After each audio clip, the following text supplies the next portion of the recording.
அஷ்ஹது அன் லா இலாஹா இல்லல்லாஹ் வஹதஹு லா ஷரீக லஹு. போல் அனைத்தும் அல்லாஹ்வுக்கே, அந்த அல்லாஹுவை தவிர வேறு தெய்வங்கள் இல்லை என்று நான் சாட்சியம் பகர்கின்றேன்.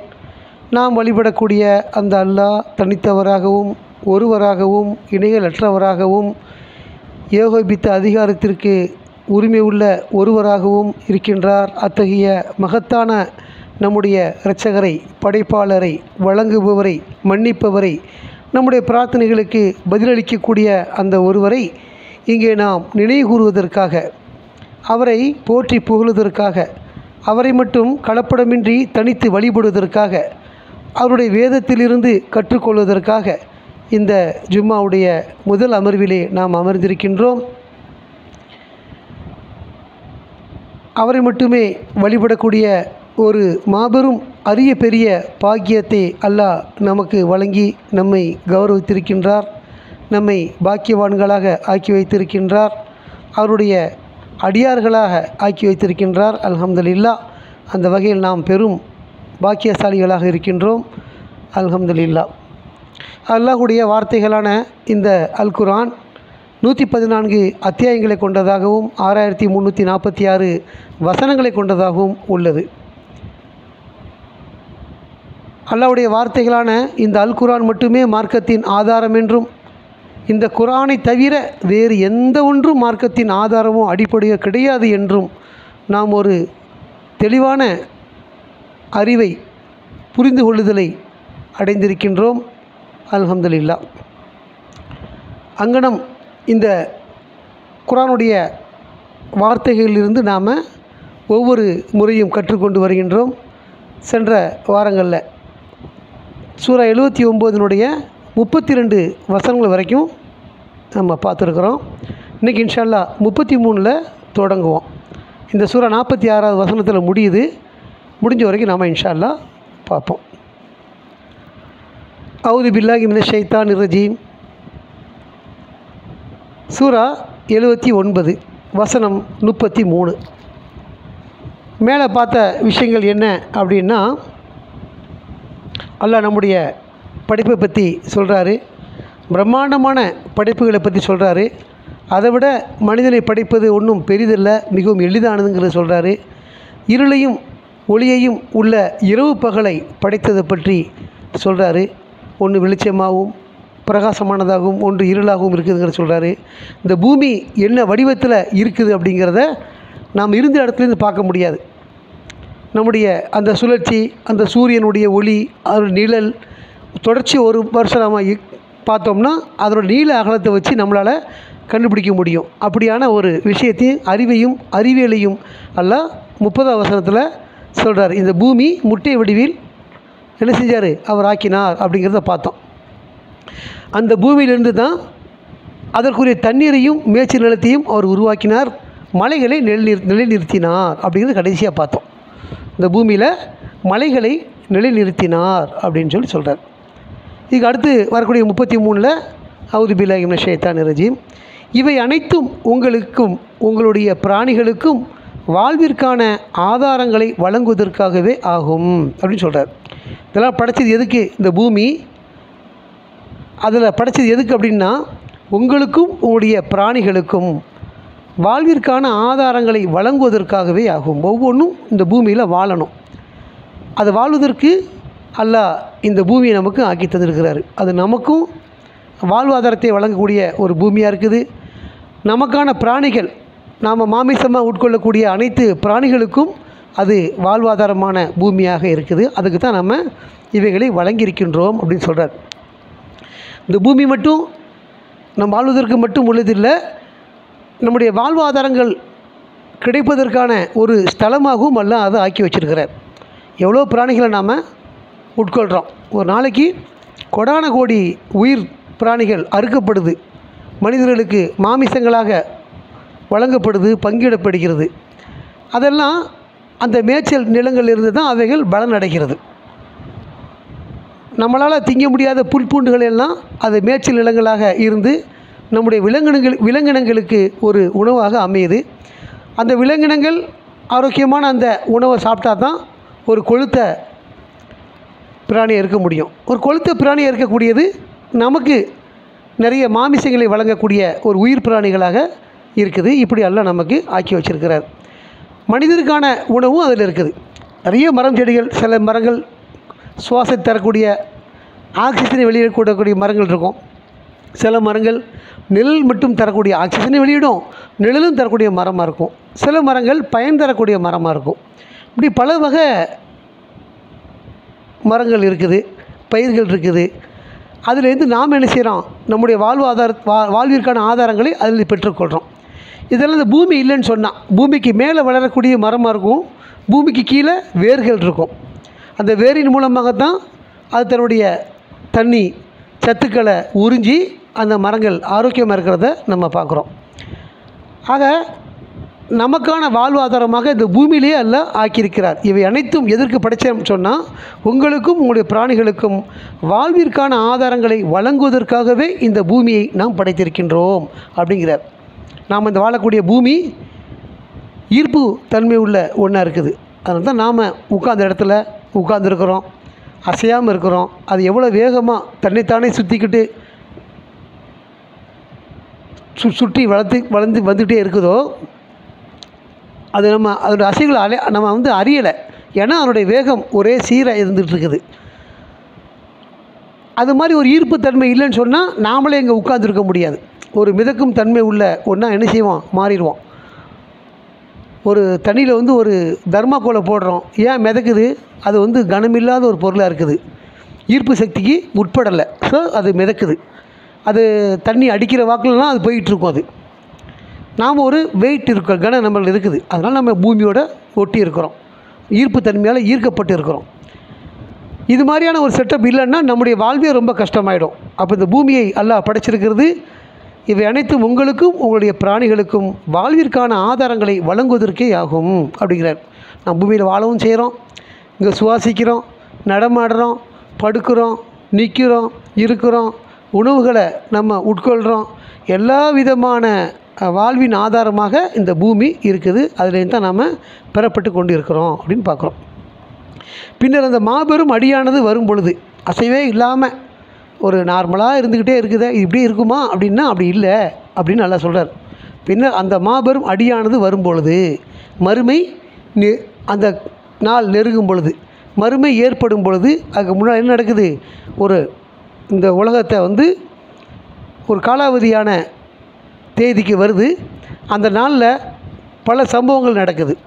வானம் சுருட்டப்படுது, மலைகள் நொறுக்கப்படுது, பொதிகளற்ற எடையற்ற ஒரு பொதியாக அது மாறிவிடுகின்றது, பூமி துண்டு துண்டாக தூள் தூளாக்கப்படுது. இப்படி பல சம்பவங்கள் இருக்கும் பொழுது அந்த சம்பவம் எப்படி நடக்குதுன்னு நல்லா சொல்கிறாரு. பின்னர் அந்த மாபெரும் அடியானது வரும் பொழுது, அப்போ தான் என்ன செய்கிறான் மனிதன், அதுதான் மானிடனானவன் தான் செய்த ஒவ்வொன்றையும் நினைத்து பார்க்கின்ற நாளாகும் அப்படின்னு சொல்கிறார். இந்த நிகழ்வு நடக்கும் பொழுது சராசரியாக போயிட்டுருக்கும்போது ஒன்றுமே அவன் கண்டுக்கிட மாட்டான், அவனுடைய வாழ்க்கையை வாழ்ந்துகிட்டு இருப்பான். ஆனால் அந்த சராசரி நிலைமைக்கு இல்லாமல் ஒரு அசம்பாவிதம் நடந்துருச்சுன்னு சொன்னால் அப்போ தான் அவன் தன்னுடைய கைகளை பிணிந்து கொண்டு என்ன செய்கிறான், தன் நஷ்டத்தை பற்றி நினச்சி பார்க்குறான். நாம் இருக்கிறோம், சாதாரணமான நிலை இருக்கணுமா. இதே ஒரு அசாதாரண சூழ்நிலை ஏற்பட்டால், ஒரு வீடு இருக்கிறோம், ஒரு பள்ளியாசல் இருக்கிறோம், தொழுகையில் இருக்கிறோம், நம்ம சுற்றி ஒரு நெருப்பு மூண்டுக்கிட்டு இருக்கு அப்படின்னா நம்ம எப்படி இருப்போம், தப்பிப்பதற்கான வழியை பார்ப்போம். தப்பிக்கவே முடியாத அளவுக்கு சூழ்ந்திருந்தால் எவ்வளோ பதட்டமாக இருக்கும், எவ்வளோ கஷ்டமாக இருக்கும். அது அந்த மாதிரியான நிலைமையை தான் அல்லாஹ் சொல்கிறார். சீராக இருக்கக்கூடிய இந்த பூமி ஒன்றோடு ஒன்று மோதப்படும் பொழுது, நொறுக்கப்படும் பொழுது, இடிக்கப்படும் பொழுது, துண்டு துண்டாக ஆக்கப்படும் பொழுது எந்த விதமான பிடிமானம் இருக்காது. எப்படி ஒரு பொருளை போட்டு ஒரு டேபிளை சாய்க்கும்போது சமான் கீழே உருண்டு ஓடிதான் இல்லையா, அங்கேருந்து இங்கே சாய்ச்சா இங்கே உருளும், இங்கேருந்து அங்கே சாய்ச்சா அங்கே உருளும். அந்த மாதிரி நிலைமை தான் அந்த பூமியில் நாம் உருண்டுட்டுருப்போம். நமக்கு நிலையாக எதையும் பிடிக்க முடியாது, நிற்க முடியாது. அந்த மாதிரியான ஒரு நேரத்தில் அந்த நடக்கும் பொழுது தான் மனிதன் என்ன செய்கிறான், தான் செய்த ஒவ்வொன்றையும் நினைத்து பார்க்கின்ற நாளாகும் அப்படிங்கிறார். அந்த மாதிரியான ஒரு சம்பவம் நடக்கும்பொழுது நினச்சி பார்க்கக்கூடிய நாள் நம்பிக்கையாளரை பொறுத்த வரைக்கும் அது அல்ல. அந்த சம்பவம் நடப்பதற்கு முன்னாலே நாம் ஒவ்வொன்றையும் அசைய போடக்கூடியவர்களாக நாம் இருக்கணும். நம்முடைய பாவங்களை நினைக்கக்கூடியவர்களாக, எவ்வளவு பாவங்கள், எவ்வளவு துரோக செயல்கள், எவ்வளவு ஏமாற்று வேலைகள், எவ்வளவு கடும் குற்றங்களை செஞ்ச ஒருத்தர் நாம் இருக்கிறோம். ஒவ்வொரு காலத்துலேயும் ஒவ்வொரு வயசுலேயும் அறிஞ்ச காலம் அறியாத காலம்னு கணக்கில்லாமல் நம்முடைய பாவங்கள் நமக்கு நினைவில் கொள்ளக்கூடிய பாவங்கள் நமக்கு தெரியும். எதெல்லாம் நமக்கு நினைவில் கொள்ளப்படுதோ அதை பற்றி நாம் என்ன செய்யணும்? சாதாரண நிலைமையில் நினச்சி அல்லாட்ட மன்னிப்பு கேட்கணும். ஆனால் அதெல்லாம் நம்ம ஒன்றுமே கண்டுக்கிடாமல் இருந்துட்டு இது மாதிரியான ஒரு அசாதாரண சூழ்நிலை வரும் பொழுது நாம் அப்போ நினச்சி பார்த்தோம்னா அது மிகவும் தாமதமான ஒரு நாளாக இருக்கும், அது பயனற்ற ஒன்றாக இருக்கும். ஆக அந்த நாள் வரும் பொழுது, அந்த மாபெரும் அடியானது வரும் பொழுது, அதுதான் மானிடனானவன் தான் செய்த ஒவ்வொன்றை பற்றியும் நினைத்து பார்க்கிற நாளாகும். அப்போ நினைக்கிறான்ல ஒவ்வொன்றையும் பற்றி. இப்போ நம்ம சும்மா இருக்கும்போது நினைக்கணும். நம்ம நிறைய பாவங்கள் செஞ்சு மறந்துருப்போம். ஆனால் நம்ம நினச்சி பார்க்கும்போது ஞாபகத்து வரும், என்னென்ன காலத்தில் என்னென்ன செஞ்சோம் அப்படின்னு சொல்லிட்டு. அதை நினச்சி பார்த்து அதை அப்பப்போ மன்னிப்பு கேட்டுகிட்டே இருக்கணும். அது அல்லாட்டி, ஏன்னா கடவுள் அறியாத எந்த ஒன்றுமே கிடையாது. நாம் தான் மறந்துருப்போம். அவருக்கு எல்லாமே அவருடைய பதிவேட்டில் வச்சுருப்பார். அதனால தான் நம்ம மறந்துவிட்ட பாவங்களையும் சேர்த்தே மன்னிப்பு கேட்குறோம். நம்ம நினைவு கூறப்பட்டால், நினைவு நமக்கு வந்துருச்சுன்னு சொன்னால் நாம் அதை நினச்சி அல்லாட்ட மன்னிப்பு கேட்கணும். அதுதான் நம்பிக்கையாளருடைய பண்பு அப்படிங்கிறது நம்ம பார்க்குறோம். அப்போ அந்த மாபெரும் அடியானது வரும் பொழுது, அதுதான் மானிடனானவன் தான் செய்த ஒவ்வொன்றையும் நினைத்து பார்க்கின்ற நாளாகும். அப்போ என்ன நடக்க போது? நரகம் இருப்பு நிலைக்கு கொண்டு வரப்படும் அப்படிங்கிறார். இருப்பு நிலைன்னு சொன்னால் அந்த சம்பவம் நடக்குது இல்லை, அப்போ நிலையான இது இல்லை.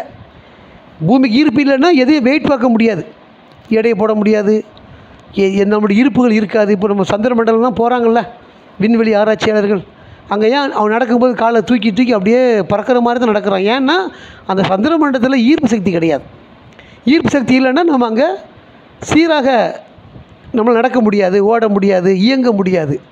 ஏதோ தண்ணியில் நீந்துற மாதிரி கை காலம் ஆடிட்டு அப்படி போயிட்டே இருப்பான் அவனுடைய சக்தியை பயன்படுத்தி. அப்படி நடக்கும். ஆனால் இந்த நிகழ்வு நடந்ததுக்கப்புறம் திரும்பவும் நிலைமை சீராகுது. அதனால தான் அல்லாஹ் சொல்லும்போது நரகம் இருப்பு நிலைக்கு கொண்டு வரப்படும்ங்கிறார்.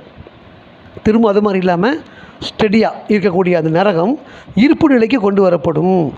வரம்பு நரகம் ரெடியாக தான் இருக்குது, இந்த இடத்துக்கு கொண்டு வரப்படும். அது வரம்பு மீறிவிட்ட ஒருவனை பொறுத்தவரை, கடவுளை வழிபடாமல், அவரை நினச்சி பார்க்காம, அவருடைய சட்டத்திற்கு உட்படாமல், அவரை மட்டும் தனித்து வழிபடாமல், அவருடைய கட்டளைகளுக்கு கீழ்ப்படியாத வரம்பு மீறிவிட்ட ஒருவனை பொறுத்தவரை இந்த வாழ்வில் மூழ்கியவனாக இருந்தவன்.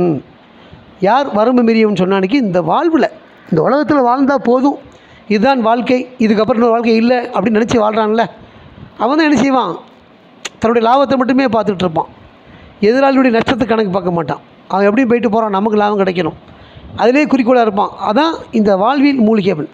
இந்த உலகத்தில் நம்ம வாழணும், சம்பாதிக்கணும், சொகுசாக இருக்கணும் அப்படிங்கிறவன் தான் இந்த உலகத்தில் மூழ்கியவன். நாமளும் வாழ்வோம், சொகுசாக இருப்போம், சம்பாதிப்போம், எல்லாமே கடவுளுடைய கட்டளைக்கு கட்பட்டு செய்யினதை.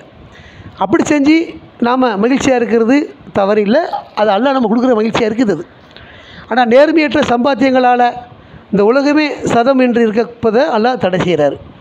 வரம்பு மீறிவிட்ட ஒருவனை பொறுத்தவரை இந்த வாழ்வில் மூழ்கியவனாக இருந்தவன், அவன் தான் இந்த மாதிரி நிலைமைக்கெல்லாம் உள்ளாகிறான். அந்த கஷ்டம் வரும்பொழுது நினச்சி பார்க்குறான்.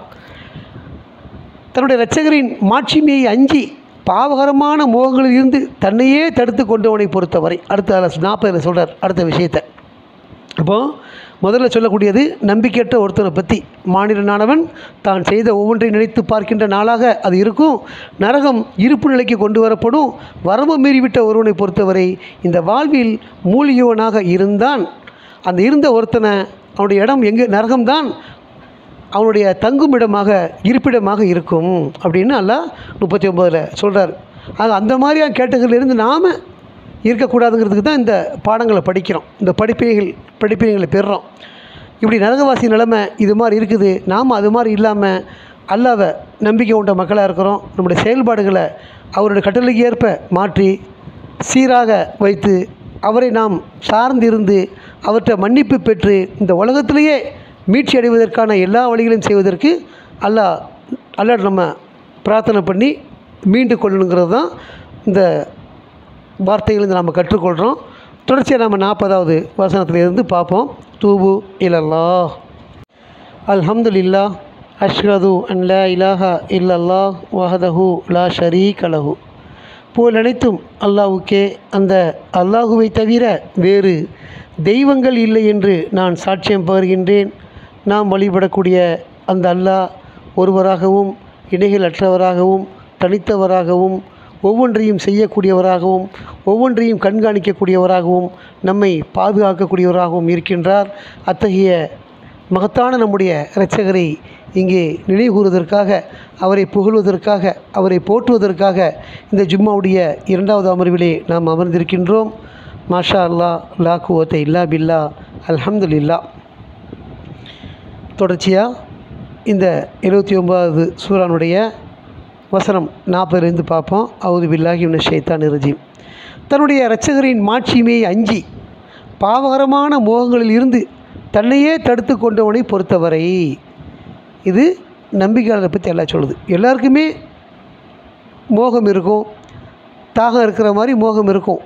ஆனால் தன்னுடைய இரட்சகரின் மாட்சிமை, அல்லாஹ்வுடைய மாட்சிமை அஞ்சி அவருக்கு பயந்து பாவகரமான மோகங்களில் இருந்து தன்னையே தடுத்து கொண்டவனை பொறுத்தவரை, ஒவ்வொரு சமயமும் ஒவ்வொரு வாய்ப்பும் நமக்கு அந்த பாவகரமான நேரங்கள் அமையும் போது கிடைக்கும் பொழுது தன்னையே தடுத்து கொண்டவனை பொறுத்த வரைக்கும், பாவத்தில் மூழ்காமல் தன்னையே தடுத்து கொள்ளக்கூடிய பொறுத்த வரைக்கும் சோனம்தான் இருப்பிடமாக இருக்கும். அவங்கள பொறுத்த வரைக்கும், பாவத்திலிருந்து தங்களை தடுத்து கொண்டவர்களை பொறுத்த வரைக்கும் அவருடைய வாழ்வு மறுமையிலே சோனமாக இருக்கும் அப்படின்னு சொல்கிறார். அவர்கள் அந்த வேலையை பற்றியும் எப்பொழுது அது நிகழ்ந்தேறும் என்றும் உம்மிடம் கேட்கின்றனர். பொதுவான ஒரு கேள்வி இருக்குது எல்லா மனிதர்களுக்குமே, அது எப்போ வரும் அப்படிங்கிறது. ஆனால் நம்பிக்கையாளரை பொறுத்த வரைக்கும் நாம் கணித ரீதியாக அறிஞ்சு வச்சுருக்கிறோம். அந்த அந்த வருடங்களில் அவர்கள் அந்த வேலையை பற்றியும் எப்பொழுது அது நிகழும் என்பதை பற்றியும் உம்மிடம் கேட்கின்றனர். அதன் நேரத்தை பற்றி அறிவிக்க விதிக்கப்பட்டிருப்பவர் நீர் அல்ல. இந்த வேதம் வழங்கும் பொழுது இந்த வேதத்தை பெற்ற நபியை நோக்கி அல்லாஹ் சொல்கிறார், அது எப்போ வரும் அப்படின்னு அவங்க சமகாலத்து மக்கள் கேட்குறாங்க. நீ சொல்கிறிய மருமன் எப்போ வரும் அப்படின்னு. அவன்லாம் உயிரோடு இருக்க போகிறான் கேட்குறவன், அவன் மரணித்து அதுக்கப்புறம் பல ஜென்ரேஷன் வந்தப்புறம் கூட வரும், அவன் இருக்கும்போதே வரணும்னு இருக்குது. அப்படி இல்லைல்ல. அப்போ அவர்கள் அந்த வேலையை பற்றியும் எப்பொழுது அது நிகழ்ந்தேறும் என்றும் உம்மிடம் கேட்கின்றனர். அதுக்கான பதில் என்ன அப்படின்னா, அந்த நேரத்தை பற்றி அறிவிக்க விதிக்கப்பட்டிருப்பவர் நீர் அல்ல, அப்போது எனக்கு தெரியாது அப்படின்னு நல்லா சொல்லுவார். நபியை பொறுத்த வரைக்கும் அந்த மருமை அவருடைய காலத்தில் இல்லை, அதை பற்றி தெரியாது. ஆனால் அது நிச்சயமாக வரும் அப்படிங்கிறத மட்டும் சொல்லக்கூடிய ஒரு நபியாகத்தான் அவங்க இருக்கிறாங்க. அப்போ உம்முடைய இரட்சகரே அதன் தலைவிதியை தீர்மானிக்கின்றார். அதை அறிவிக்கக்கூடிய விதிக்கப்பட்டிருப்பவர் நான் இல்லைன்னு சொல்லிட்டு உம்முடைய இரட்சகரே அதன் தலைவிதியை தீர்மானிக்கின்றார். எப்போ வரும் என்ன நடக்கும்னா தூதருக்கு கடவுள் தெரியப்படுத்தினா தான் தெரியுமே தவிர, கடவுள் அல்லாஹ் தெரியப்படுத்தாமல் யாருக்கும் தெரியாது. அப்போ உம்முடைய இரட்சகரே அதன் தலைவிதியை தீர்மானிக்கின்றார். ஒவ்வொரு தலைவிதியும் தீர்மானிக்கக்கூடியவராக கடவுள் தான் இருக்கின்றார். அதே மாதிரி மறுமை எப்போ வரும் அப்படிங்கிறத அவர் தான் தீர்மானித்து வச்சிருக்கிறார். அதை அறிவிக்கக்கூடிய தூதர் நீராக இல்லைங்கிறத சொல்கிறார். அப்போ என்னன்னா அதுக்கு பிறகு வரக்கூடிய தூதர்கள் இருக்கிறாங்கன்னு நம்ம இந்த வசனத்தை பார்க்க முடியும். உம்முடைய இரட்சகரே அதன் தலைவிதியை தீர்மானித்திருக்கின்றார். உம்முடைய இறைப்பணியானது அதனை எதிர்பார்ப்பவர்களை எச்சரிப்பதே ஆகும். இந்த மாதிரி நம்ம மறுமை எதிர்பார்த்துருக்கோம், நம்பிக்கையாளராக இருக்கிறோமா இல்லையா, இவங்களுக்கு எச்சரிக்கக்கூடியது தான் உம்முடைய பணியாக இருக்குது. மறுமை இருக்குது, இன்னொரு வாழ்வு இருக்குது, அங்கே வெற்றி தோல்வி இருக்குது, அங்கே சொர்க்கம் நரகம் இருக்குது, அங்கே தீர்ப்பு இருக்குது, விசாரணை இருக்குது, நன்மைகள் எடைபடக்கூடிய தருணம் இருக்குது. இப்படி பல விஷயங்கள் அங்கே இருக்குது. அதை நம்பக்கூடிய நமக்கு அதை பற்றி எச்சரிக்கக்கூடிய ஒருவராகத்தான் நபிமார்களும் தூதர்களும் இருக்கிறாங்க. அப்போ உம்முடைய இறைப்பணியானது அதனை எதிர்பார்ப்பவர்களை எச்சரிப்பதே ஆகும். எச்சரிக்கை செஞ்சுட்டே இருக்கணும் அல்லாஹ்வுடைய வேதத்தை வச்சு. அவர்கள் அதனை காண்பிக்கின்ற அடுத்து 46 கடைசியாக அவர்கள் அதனை காண்கின்ற அந்நாளில் ஒரு மாலை பொழுதோ அல்லது ஒரு நாளில் பாதியோ அவர்கள் நிலைத்திருந்ததாக அவர்கள் உணர்வார்கள். அந்த நாள் வந்துருச்சுன்னா, எவ்வளோ காலம் நீங்கள் இந்த உலகத்தில் வாழ்ந்தீங்க அப்படின்னா, ஒரு நாளோ ஒரு நாளின் பாதியோ சற்று ஏறக்குறைவாக அப்படி தான் அவங்க சொல்ல போகிறாங்க. ஏன்னா அப்படி உலகத்தை அல்லாஹ் இயக்குறார். காலம் அவர் தான் காலமாக இருக்கின்றார். காலத்தை இயக்கக்கூடியவர், காலத்தை படைத்தவர் எல்லாம் அவர் தான் இருக்கிறார். எல்லாருக்கும் ஒரே மாதிரி நேரம் கிடையாது, ஒவ்வொருத்தரும் ஒவ்வொரு மாதிரி நேரம் இருக்குது. அப்போது காலத்தை வந்து எப்படி கடத்தணுங்கிறதையும் அவர் அறிஞ்சு வச்சுருக்கிறார். அவரை பொறுத்த வரைக்கும் அது சொற்ப நாள் தான் இந்த உலகம் படைக்கப்பட்டு முடிக்கப்படுறது. வாழக்கூடிய நமக்குத்தான் வயசு வருஷம் எல்லாம் இருக்குது. அதனால தான் மனுஷன் அங்கே போனால் என்ன சொல்கிறான், நம்ம சொற்ப காலம் தான் வாழ்ந்தங்கிறத உணர்றான். அவன் ரொம்ப ஆஃப் டே அப்படி தான் வாழ்ந்துருக்குறோம் அப்படின்னா, அப்போ அந்த ஆஃப் டேயில் கூட ஒழுங்காக நம்ம இல்லாமல் வந்துட்டோமே அப்படிங்கிறது தான் வருத்தம் நம்பிக்கையற்ற ஒருத்தரை பொறுத்த வரைக்கும். அப்போ தூதருடைய பணியானது இறைப்பணியானது அதனை எதிர்பார்ப்பவர்களை எச்சரிப்பதே ஆகும். நம்பிக்கையாளரை பொறுத்த வரைக்கும் முழு நம்பிக்கையோடு நாம் அதை எதிர்பார்த்துருக்குறோம். அந்த நாள் மிக நிச்சயமாக நெருங்கிக்கிட்டு இருக்குது. நாம் அதை அடைய போகிறோம். அந்த நாளுக்கு பிறகு ஒரு தீர்ப்பு இருக்குது, அதில் வெற்றி அடைய போகிறோம். இந்த நாளில் நாம் என்ன செஞ்சால் வெற்றி அடைவோமோ அதற்கான முயற்சிகள் நாம் செய்துக்கிட்டே இருக்கிறோம். அல்லாஹ்ட்ட பிரார்த்தனை பண்ணிகிட்டே இருக்கிறோம், மன்னிப்பு கேட்டுக்கிட்டே இருக்கிறோம், அவர் நினைவு கூறிக்கொண்டே இருக்கிறோம். நம்முடைய ஆன்மாவை வளர்ப்பதற்கான எல்லா வேலையும் செய்வதற்கு வாய்ப்பு கிடைக்கும் பொழுதெல்லாம் நம்ம என்ன செய்கிறோம், செஞ்சுக்கிட்டே இருக்கிறோம். இதைத்தான் எச்சரிச்சுட்டு தூதர்கள் போகிறாங்க.